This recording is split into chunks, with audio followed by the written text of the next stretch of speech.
আসসালামু আলাইকুম। শীতের মৌসুম চলে এসেছে আর শীত মানেই পিঠা পিঠার ঘ্রাণ। সকালের ঠান্ডা ঠান্ডা রোদের মাঝে বা ঠান্ডা ঠান্ডা ওয়েদারের মাঝে গরম গরম পিঠা।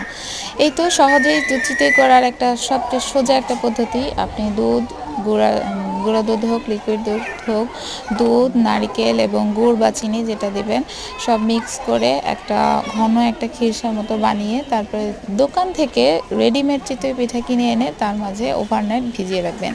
সকালে উঠে এত সুন্দর ফুলে ফেপে পুরো রসটা পিঠায় অ্যাবজর্ব করে নিয়ে এত সুন্দর একটা নাস্তা হবে যা বলে বোঝানোর ভার। আমি এখানে সন্ধ্যাবেলা দুধটা করেছিলাম এবং 9টার দিকে 9টা সাড়ে 9টার দিকে পিঠাটা ভিজেছিলাম এবং সকালে 7:30 8টার দিকে নাস্তাটা পরিবেশন করেছিলাম। দেখেন কি সুন্দর ফুলে ফেপে উঠেছে। ভালো থাকবেন, সবাই সুস্থ থাকবেন। কে কে ট্রাই করলেন জানাবেন।